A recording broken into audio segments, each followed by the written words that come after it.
7:18 de la mañana, el país amaneció con 27 policías secuestrados.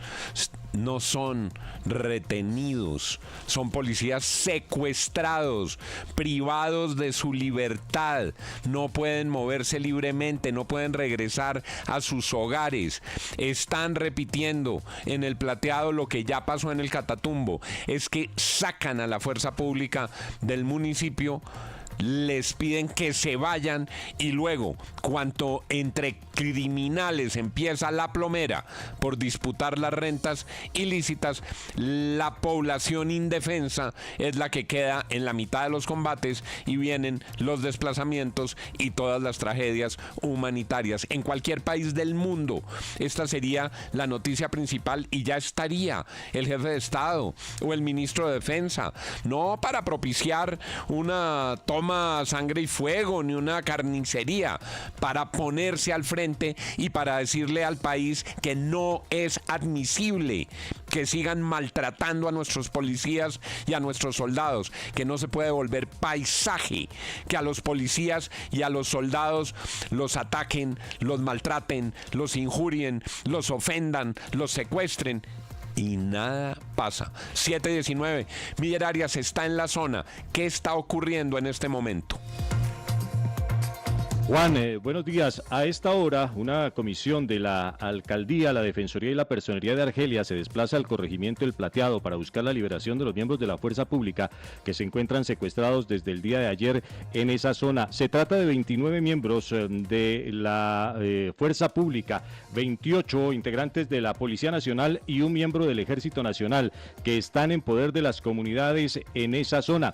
El Ministerio de la Defensa ha indicado hace algunos instantes que mañana llegará al corregimiento El Plateado una comisión del Gobierno Nacional encabezada por el Ministerio del Interior y el Ministerio de la Defensa para entablar un diálogo con las comunidades de ese territorio. Mientras tanto, en el departamento del Cauca, el comando de la tercera división del Ejército Nacional ha solicitado que se convoque de urgencia a un Consejo de Seguridad ante los graves efectos que deja esta situación de orden público en el corregimiento del Plateado y en todo el Cañón del Micay, territorio del municipio de Argelia en el Cauca. Miller, repítame, ¿cuándo va a llegar la comisión del Ministerio de Defensa? Según lo que ha dicho el Ministerio de la Defensa, sería mañana sábado, hacia el corregimiento del Plateado. Mañana, señores del Ministerio de Defensa, mañana con 27 policías secuestrados, mañana. ¿Usted está seguro que ahí dice mañana?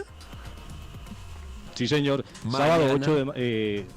Sábado 8 de marzo. Mañana, señores. ¿Les parece que esa es la reacción? Mañana. 7:21 minutos de la mañana en la FM. Las noticias como son. Las voces de los protagonistas en la FM de RCN. A esta hora, 7:21 minutos, hacemos contacto con el ex superintendente de salud y hoy presidente ejecutivo de la Federación de Aseguradores de Colombia, FASECOLDA, el doctor Gustavo Morales Cobo. Doctor Morales, gracias por amanecer con nosotros esta mañana. Juan, buenos días. ¿Cómo está? Muchas gracias. Gracias a usted. Tengo varias preguntas en campos distintos, en la reforma a la salud, en la reforma pensional, en la reglamentación de la pensional, pero empiezo por preguntarle, usted que conoce también el sector salud, ¿cómo recibe la aprobación que le dio la Cámara ayer al proyecto que ahora va para el Senado? Pues en general lo recibo con cierta tristeza, Juan, porque es el fin de una era. Es el fin de una era, si finalmente se termina aprobando en el Senado, una era que le vino bien al país, donde es importante recordarle a los oyentes cómo era la cobertura en salud en el año 91, 92, 93, antes de la aprobación de la Ley 100. Tan solo el 23% de los colombianos tenían una cobertura financiera de su riesgo en salud. ¿Qué quiere decir eso? Que solo el 23% de los colombianos, si se enfermaban, lograban ser atendidos en todos sus problemas de salud por un hospital, por una clínica, y eso estaba previamente cubierto por un seguro social, por una caja de previsión. Solo el 23%. Con el sistema que parece que va a morir ahora, logramos darle esa protección al 99% de los colombianos. Claro, no exento de problemas, con desafíos. Todos estos sistemas de seguridad social complejos son un proceso de mejora continua, pero ese logro, tengo el temor que lo estamos echando por la borda, y eso es lo que me tiene triste hoy, querido Juan. Nos tiene tristes y preocupados a todos, doctor Morales, que por cuenta de cambiar y cambiar y cambiar se lleven incluso lo que funcionaba, con la necesidad de ajustes, con problemas, por supuesto, pero en vez de, como dicen, construir sobre lo construido, es destruir lo construido. Don Santiago Ángel. Exsuperintendente, es que varios de los elementos que plantea esta reforma aprobada en segundo debate ya se hicieron en el cambio del modelo del FOMAC. Eliminar el papel de la intermediación de las EPS, las autorizaciones inmediatas, el énfasis de la prevención, escoger directamente por parte del FOMAC a una red de prestadores, que es lo que haría, digamos, la ADRES en el Sistema General de Salud. Pero lo que vimos cuando eso sucedió en la transformación fue un caos y una improvisación absoluta, sin manuales de tarifas, contratando de manera improvisada en general. ¿Eso es lo que usted cree que vamos a ver con este modelo del sistema de salud si se aprueba en el Senado? Pues Santiago, permítame decir varias cosas en torno a esa reflexión. Uno, para ser justos y precisos, el FOMAC no estaba antes de estas medidas recientes del gobierno funcionando bien. Era una de esas tareas pendientes que teníamos frente al sistema de salud. Pero usted da en el clavo por la siguiente razón. ¿Por qué no funcionaba el FOMAC antes y ahora está funcionando aún peor? Porque en el FOMAC nunca se aplicó, ojo con esto, el principio del aseguramiento. El principio de que entidades especializadas, bien reguladas, financiera y operativamente, pudieran asumir la gestión del riesgo de salud de los colombianos con la técnica propia del aseguramiento. La Ley 100 invitó, y especialmente con unas reformas que se hicieron a principios de este siglo, a que las EPS se volvieran verdaderas aseguradoras, e íbamos recorriendo ese camino. De nuevo, no exento de dificultades, pero los avances habían sido impresionantes. Esta idea filosófica, Juan y Santiago y equipo, de que el sector estatal, que es el responsable último de garantizar la salud de los colombianos, pueda recostarse, apoyarse en entidades privadas bien reguladas, sólidas, para gestionar este tipo de riesgos con eficiencia, con buena regulación prudencial, con reservas, con solvencia financiera, con capitales mínimos, con buena supervisión, con buenos mecanismos de atención al usuario, era la idea inspiradora del sistema al que estamos ahora renunciando. El FOMAC no tenía eso, y ahora lo que hicieron fue quitarle las poquitas cosas buenas que sí tenía y empeorarlo todo.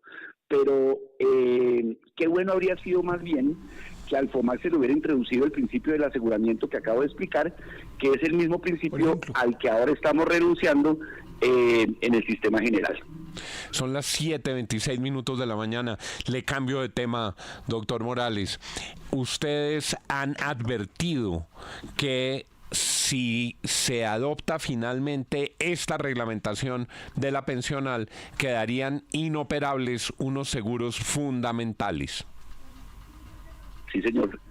Hemos hecho esa advertencia, pero permítame poner a los oyentes brevemente en contexto. Nosotros en fase Colda, a diferencia de lo que acabamos de expresar sobre la reforma de la salud, nosotros apoyamos la aprobación de la reforma pensional. Creemos que, de nuevo, con muchos espacios de mejora en el futuro, por supuesto, era un paso en la dirección correcta en el sentido de reducir regresividades, de reducir subsidios exagerados, la eliminación de esta dicotomía entre fondos privados y colpensiones no le estaba haciendo bien a nadie. Y además, fruto del gran acuerdo político que propició con el liderazgo de la ministra Glorinés Ramírez, a que hay que reconocerle la seriedad en esa discusión, ese acuerdo político, decía Juan, cambiaba la participación privada en el sistema pensional en sentidos importantes, pero no la eliminaba. Proponía otra forma de alianza público-privada para el sistema pensional que en la ley está, creemos nosotros, relativamente bien concebida. ¿Cuál es el problema? El que usted señala. En la reglamentación los decretos que echan a andar la reforma, se están proponiendo algunas medidas que harían inviable esa participación privada, al menos desde el punto de vista del sector asegurador. Y explico muy brevemente. Desde los años 90, el sector asegurador tiene un rol en el sistema pensional, bueno, tiene varios, pero el que nos preocupa es este. El rol que ha tenido siempre y que ha funcionado bastante bien es cubrirle a los fondos privados de pensiones el riesgo de que sus afiliados incurran en una situación de invalidez o fallezcan y haya que pagarle una pensión a sus herederos, a sus viudas, a sus hijos. Ese riesgo es un riesgo altísimo que obviamente no se puede cubrir con el solo ahorro de la persona porque no alcanza, y por eso la ley le ordenó a los fondos de pensiones que contrataron una póliza de seguros, y eso ha funcionado pues algunas veces con dificultades, pero en general bien. ¿Qué hizo la reforma? Le dijo a Colpensiones que hiciera lo mismo, pero en la reglamentación están poniendo algunas normas sobre el tipo de riesgos que se han de cubrir, que eliminarían el apetito de las compañías de seguros para participar, especialmente, Juan, el riesgo que usted conoce bien, y de pronto el equipo de la mesa, Fernando y demás también, de salario mínimo. Es decir, usted sabe que las pensiones tienen que ir siempre acompasadas a los aumentos de salario mínimo. Si algún presidente, y lo hemos visto en prácticamente todos los gobiernos de los últimos 30 años, le da por subir el salario mínimo en unos puntos porcentuales mucho más altos que la inflación, las pensiones deben subir en el mismo sentido. Y ese, querido Juan, es un riesgo impredecible. No hay cálculo actuarial, financiero, que pueda predecir esa decisión política. En cambio, los aumentos de IPC, pues obviamente hay un margen de incertidumbre, pero están más o menos previstos porque tenemos un Banco de la República independiente, porque hay una meta de inflación a la que se apunta a cumplir en el mediano plazo, y por lo tanto ese riesgo se puede cubrir, pero el de salario mínimo no, y el decreto está proponiendo que ese riesgo lo asuman las aseguradoras, lo cual destrozaría la posibilidad de que podamos apoyar al gobierno en la echada a andar de esta reforma pensional que, como le digo, en principio vimos con buenos ojos. Es la voz del doctor Gustavo Morales, presidente de Fasecolda. La reforma pensional pendiente de un fallo en la Corte Constitucional, y con estas advertencias que se hace desde el gremio asegurador. Doctor Morales, gracias por estar con nosotros. Un abrazo grande, gracias a ustedes. 7:30. María Molina en Washington.